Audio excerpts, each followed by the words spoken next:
Hello everyone.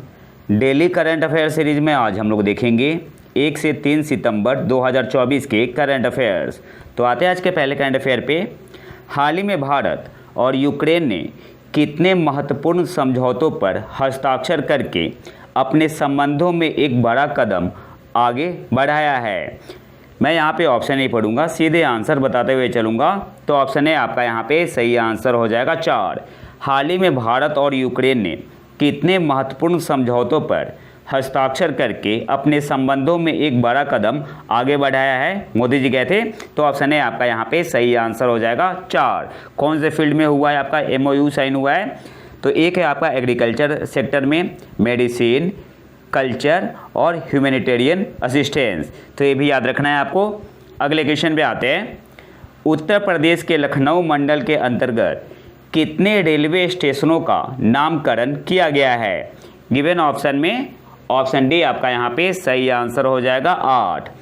Uttar Pradesh के लखनऊ मंडल के अंतर्गत कितने रेलवे स्टेशनों का नामकरण किया गया है? तो ऑप्शन डी आपका यहाँ पे सही आंसर होगा 8। कौन कौन से हैं?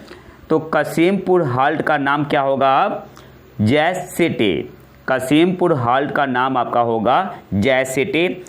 और जय से इसका नाम आपका क्या हो जाएगा? गुरु गोरखनाथ धाम। तीसरा आपका है मिसरौली। मिसरौली का नाम क्या हो जाएगा? माँ कालीकन धाम। मिसरौली का नाम क्या हो जाएगा? माँ कालीकन धाम। बनी का नाम आपका क्या हो जाएगा? स्वामी परमहंस। निहालगढ़ का नाम क्या हो जाएगा? महाराजा बिजली पासी। अकबरगंज का नाम क्या हो जाएगा? माँ अहोड़वा भवानी धाम। वजीरगंज हाल्ट का नाम क्या होगा? अमर शहीद भाले सुल्तान। और फुर्सतगंज का नाम क्या हो जाएगा? फुर्सतगंज का नाम हो जाएगा तपेश्वरनाथ धाम। तो ये नाम आपको याद रखना है, UPPCS के लिए इंपॉर्टेंट है। अगले क्वेश्चन पे आते हैं।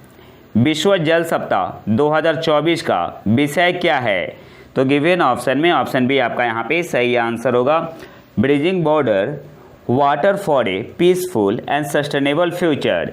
विश्व जल सप्ताह 2024 का थीम क्या है? Bridging border water for a peaceful and sustainable future. कब से कब तक मनाया गया? तो 25 से 29 अगस्त, ये याद रखना है। 25 से 29 अगस्त 2024। तो ये भी आपको याद रखना है। अगले क्वेश्चन पे आते हैं। हाल ही में किन 2 राज्यों ने धार्मिक सर्किट कृष्ण गमन पथ के विकास की घोषणा की? तो गिवन ऑप्शन में ऑप्शन सी आपका यहाँ पे सही आंसर हो जाएगा, मध्य प्रदेश और राजस्थान। हाल ही में किन 2 राज्यों ने धार्मिक सर्किट कृष्ण गमन पथ के विकास की घोषणा की? तो मध्य प्रदेश और राजस्थान ने। ऑप्शन सी आपका यहाँ पे सही आंसर होगा। अगले क्वेश्चन पे आते हैं।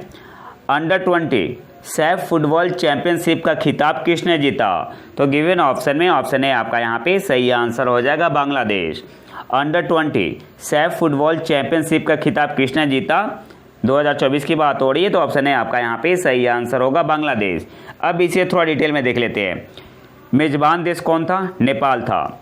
और बांग्लादेश ने नेपाल को 4-1 से हराकर Saif under 20 championship football tournament जीता है। और यह पहली बार बांग्लादेश ने जीता है। तो ये सारी पॉइंट आपको याद रखने हैं। और भारत ने 2019 में जीता था, 2022 में और 2023 में। अगले क्वेश्चन पे आते हैं। हाल ही में भारत की दूसरी परमाणु संचालित बैलिस्टिक मिसाइल पनडुब्बी INS अरिघाट किस स्थान पर चालू की गई? तो सबसे पहले तो आपको एक और पॉइंट यहाँ पे याद रखना है। यहाँ पे जो INS अरिघाट है, तो अरिघाट का मतलब क्या होता है? Destroyer of the enemy. ये भी याद रखना है, हो सकता है पूछ दे एग्जाम में। Destroyer of the enemy. सही आंसर क्या होगा? ऑप्शन बी आपका यहाँ पे सही आंसर होगा, विशाखापत्तनम। हाल ही में भारत की दूसरी परमाणु संचालित बैलिस्टिक मिसाइल पनडुब्बी, जिसका नाम है INS अरिघाट, किस स्थान पर चालू की गई? तो सही आंसर है, कमीशन किया गया। तो कहाँ पे कमीशन किया गया? विशाखापत्तनम। ऑप्शन बी आपका यहाँ पे सही आंसर होगा। यहाँ से कुछ और इंपॉर्टेंट पॉइंट देख लेते हैं। INS अरिघाट का मतलब क्या होता है? Destroyer of the enemy. और पहला कौन था? पहला आपका था INS अरिहंत। कब कमीशन हुआ था? अगस्त 2016 में। और एक तीसरा भी अभी चल रहा है, उस पर का अंडर कंस्ट्रक्शन है, जिसका नाम है INS अरिधमन। तो ये तीनों नाम आपको याद रखना है। अगले क्वेश्चन पे आते हैं। केंद्रीय मंत्रिमंडल ने पूर्वोत्तर राज्यों में जल विद्युत परियोजनाओं के लिए कितने करोड़ रुपए की मंजूरी दी है? तो गिवन ऑप्शन में ऑप्शन बी आपका यहाँ पे सही आंसर होगा, 4136 करोड़ रुपए। और एक कब तक के लिए इम्प्लीमेंटेड है? तो फाइनेंशियल ईयर 2024-25 से लेके फाइनेंशियल ईयर 2031-32। केंद्रीय मंत्रिमंडल ने पूर्वोत्तर राज्यों में जल विद्युत परियोजनाओं के लिए कितने करोड़ रुपए की मंजूरी दी है? तो 4136 करोड़ रुपए। ऑप्शन बी आपका यहाँ पे सही आंसर होगा। इसके अलावा एक और पॉइंट याद रखना है, to be implemented from financial year 2024-25 to 2031-2032। तो ये इस पॉइंट को भी आपको याद रखना है। अगले क्वेश्चन पे आते हैं। हाल ही में अमृत ज्ञान कोष और संकाय विकास अमृत ज्ञान कोष एंड फैकल्टी डेवलपमेंट पोर्टल किस मिशन के तहत लॉन्च किए गए?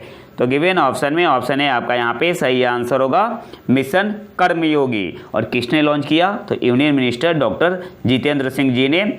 इसके अलावा जो आपका मिशन कर्मयोगी है, ये आपका लॉन्च हुआ था 2020 में। 2020 में आपका ये लॉन्च हुआ था। हाल ही में अमृत ज्ञान कोष एंड फैकल्टी डेवलपमेंट पोर्टल किस मिशन के तहत लॉन्च किए गए? मिशन कर्मयोगी। मिशन कर्मयोगी आपका कब लॉन्च हुआ था? तो 2020 में, सितंबर 2020 में। अगले क्वेश्चन पे आते हैं। हाल ही में समाचारों में देखा गया वैगल डांस किस जीव द्वारा किया जाता है? तो हनी बी के द्वारा। ऑप्शन डी आपका यहाँ पे सही आंसर होगा। एक आपका होता है वैगल डांस और एक आपका होता है सर्कल डांस, सर्कल या रिंग डांस, सर्कल डांस। अगले क्वेश्चन पे आते हैं। हाल ही में समाचारों में देखा गया डेंजो द्वीप समूह किस देश में स्थित है? तो ऑप्शन सी आपका यहाँ पे सही आंसर होगा, जापान। हाल ही में समाचारों में देखा गया डेंजो द्वीप समूह किस देश में स्थित है? तो ऑप्शन सी आपका यहाँ पे सही आंसर होगा, जापान। अच्छा, न्यूज में क्यों है? तो पूर्वी चीन सागर में डेंजो द्वीप समूह के पास चीनी Y-9 निगरानी विमान द्वारा 2 मिनट की घुसपैठ के बाद जापान ने लड़ाकू विमानों को वहाँ तैनात किया। और जापान ने क्या कहा है कि यह संप्रभुता का गंभीर उल्लंघन है। अगले क्वेश्चन पे आते हैं।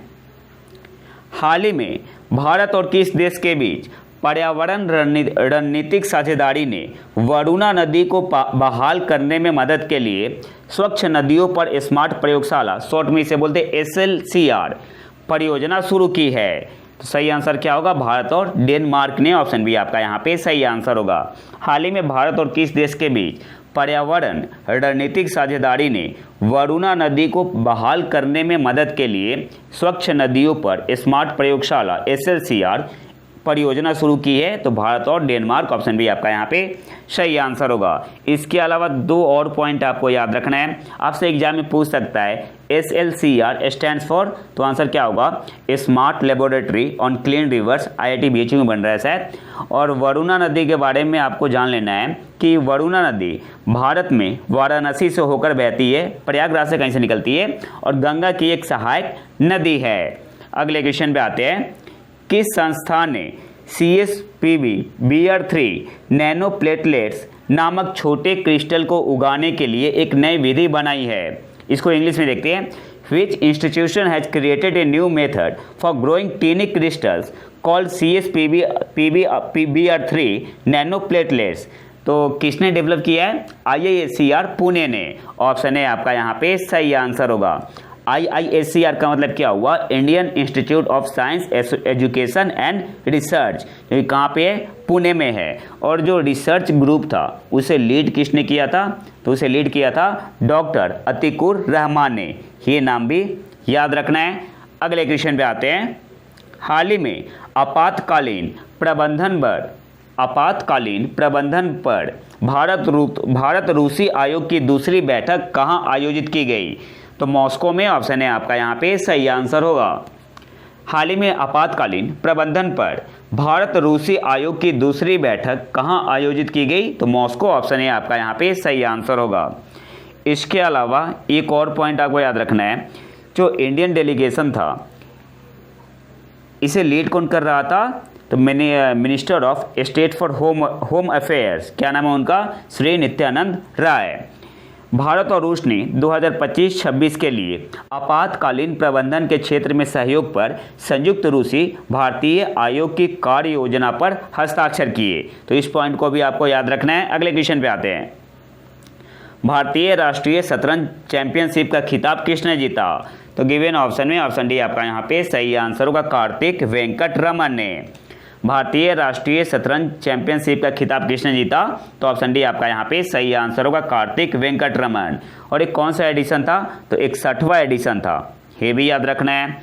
इसके अलावा इससे पहले जो कार्तिक वेंकट रमन है, इन्होंने नेशनल चैंपियनशिप जीता था 2022 में, तो ये इन्होंने दूसरी बार जीता है। अगले क्वेश्चन पे आते हैं।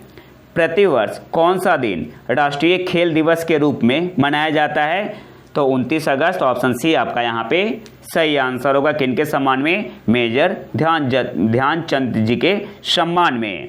अगले क्वेश्चन पे आते हैं। हाल ही में समाचारों में देखा गया शब्द एक्सिस ऑफ रेसिस्टेंस किस देश से संबंधित है? तो ईरान से, ऑप्शन बी आपका यहाँ पे सही आंसर होगा। हाल ही में समाचारों में देखा गया शब्द एक्सिस ऑफ रेसिस्टेंस किस देश से संबंधित है? तो ऑप्शन बी आपका यहाँ पे सही आंसर हो जाएगा, ईरान से। ये जो आपका एक्सिस ऑफ रेसिस्टेंस है क्या है? एक रीजनल एलायंस है और सपोर्ट कौन करता है? ईरान करता है। Comprising groups like Hezbollah, Hamas और हाउथी, ये सब क्या है? एक्सिस ऑफ रेसिस्टेंस के रीजनल एलायंस है। ठीक है, तो अगर आपसे पूछा जाए कि एक्सिस ऑफ रेसिस्टेंस क्या है, तो एक रीजनल एलायंस है। कौन सा देश सपोर्ट करता है? ईरान। कौन कौन सा ग्रुप है इसमें? हिजबुल्ला, हमास, हाउथी, तो ये सब इसमें आपका एक्सिस ऑफ रेजिस्टेंस में। अगले क्वेश्चन पे आते हैं। हाल ही में किस राज्य विधानसभा ने महिलाओं के लिए न्यूनतम विवाह आयु 18 से बढ़ाकर 21 वर्ष करने के लिए एक विधेयक पारित किया? तो हिमाचल प्रदेश, ऑप्शन है आपका यहाँ पे सही आंसर होगा। हाल ही में किस राज्य विधानसभा ने महिलाओं के लिए न्यूनतम विवाह आयु 18 से बढ़ाकर 21 वर्ष करने के लिए एक विधेयक पारित किया? जो हिमाचल प्रदेश ने। इसके अलावा यहाँ पे आपको क्या याद रखना है? जो बिल आया था इसके लिए, क्या नाम था उसका? Prohibition of child marriage Himachal Pradesh amendment bill 2024। और इसे पास कैसे किया गया? तो वॉइस वोट के द्वारा, ये भी याद रखना है। और ये किसे अमेंड करेगा? तो ये जो आपका बिल आया हुआ है, ये किस बिल को अमेंड करेगा? Prohibition of child marriage PCM act 2006। तो ये याद रखना है आपको। अगले क्वेश्चन पे आते हैं। हाल ही में युवा मामले और खेल मंत्रालय ने रीसेट कार्यक्रम लॉन्च किया। रीसेट का मतलब क्या है? तो यहाँ पे रीसेट का मतलब हुआ retired sports person empowerment training. Option A आपका यहाँ पे सही आंसर होगा। हाल ही में युवा मामले और खेल मंत्रालय ने रीसेट कार्यक्रम लॉन्च किया। रीसेट का मतलब क्या है? Retired sports person empowerment training. या आपसे एग्जाम में ऐसे भी पूछ सकता है कि रीसेट कार्यक्रम किस मंत्रालय ने लॉन्च किया? तो आंसर क्या होगा? युवा मामले और खेल मंत्रालय ने। अब यहाँ से कुछ इंपॉर्टेंट पॉइंट देख लेते हैं। इसे लॉन्च किया गया नेशनल स्पोर्ट्स डे के अवसर पे। किसने लॉन्च किया? डॉक्टर मनसुख मंडाविया ने। रीसेट का मतलब क्या हुआ? Retired sports person empowerment training. और इसका ऑब्जेक्टिव क्या है? Reset program is aimed at empowering our retired sports person who have played for the country and brought immense laurels to the nation. The program will support retired athletes on their career development. ठीक है, इस point को याद रखना है। On their career development journey by empowering them with the necessary knowledge and skills and making them more employable. ठीक है, तो इन्हें रोजगार भी मिलेगा स्किल के द्वारा, जो स्किल दिया जाएगा इन्हें। अगले क्वेश्चन पे आते हैं। हाल ही में समाचारों में देखी गई सवीना शोल किस समुद्र में स्थित है? तो साउथ चाइना सी में। ऑप्शन सी आपका यहाँ पे सही आंसर होगा। चाइना और फिलीपींस में कुछ आपस में बहस हुई है इसको लेके। और जो सवीना शोल है ये कहाँ लोकेटेड है? तो 140 kilometre west of the Philippine island of Palawan और 1200 kilometre from Hainan island, the nearest major Chinese landmark. और आज के आखिरी करंट अफेयर पे आते हैं। हाल ही में बिहार के मुख्यमंत्री ने किस स्थान पर अत्याधुनिक खेल अकादमी और खेल विश्वविद्यालय का उद्घाटन किया? तो राजगीर में। ऑप्शन बी आपका यहाँ पे सही आंसर होगा। तो ये तो था हमारा आज का लेक्चर। अगर आपको इसका PDF चाहिए तो आप हमारे टेलीग्राम चैनल प्रतीक IQ करंट अफेयर को ज्वाइन कर सकते हैं। और अगर वीडियो पसंद आए तो लाइक करें और चैनल को सब्सक्राइब जरूर कर ले। मिलते हैं नए वीडियो में नए टॉपिक के साथ। तब तक के लिए नमस्कार, जय हिंद।